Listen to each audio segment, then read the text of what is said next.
আর আল্লাহর নবী বলেছেন 3 শ্রেণীর মানুষ জান্নাতে যাবেই যাবে। এক, বাকাত মিন খাশিয়াতিল্লাহ, আল্লাহর ভয়ে কাঁদে যে সে জান্নাতে যাবে।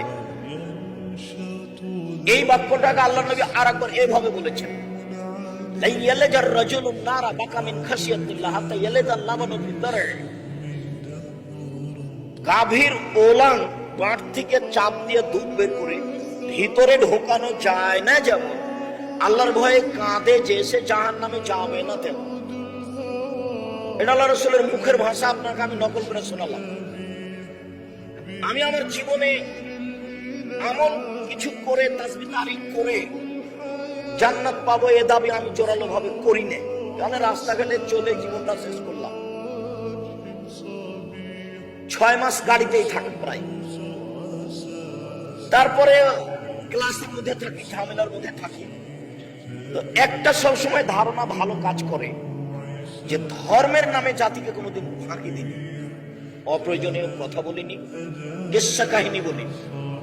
তো মানুষ শোনে, অনেকেই আমল করে। তো ওরা আমল করে যে নাকি পায় সেখান থেকে আমিও পাবো ইনশাআল্লাহ। সেইটা ভোগ করবো আমি ইনশাআল্লাহ। এটা আমার শক্ত ধারণা কাজ করে। কেন? আমি জাতির নামে কোনোদিন, ধর্মের নামে জাতিকে কোনোদিন ফাঁকি দিই, অপ্রয়োজনীয় কথা বলি। জীবনে কোনোদিন মাঝাবের পাতা পড়ি, মাঝাবের পাতা ছেড়ে দিয়েছি, ও পাতা কোনোদিন পড়ি না।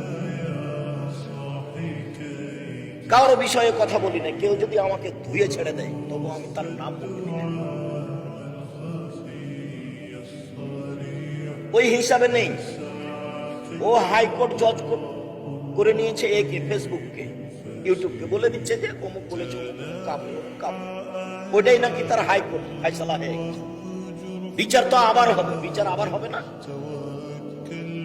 যারা জুলুম করে, জালেম যারা, তাদের বিচার 2 বার হবে, একবার দুনিয়াতে আর একবার বিচার। ফেরাউন ডুবে গেছে, তাতে কি আছে? বিচার আবার হবে। ফেরাউন ডুবে গেছে, তাতে কি আছে? এটা তার শেষ নয়। যখনও ডুবে যাচ্ছে তখনও বলছে আমানতু আন্নাহু লা ইলাহা ইল্লাল্লাহ আল্লাযী আমানাত বিহি বানু ইসরাঈল। আমি ফেরাউন সে আল্লাহকে মেনে নিলাম যে আল্লাহকে বানু ইসরাঈল মুসা মেনে নিয়েছে। আমি একজন মুসলিম। এই কথা ফেরাউন বলছে। এই কথা কে বলছে? ফেরাউন বলছে। তখন আল্লাহ বলছেন আল আন কাদ আসাইতা কাবল, ও এখন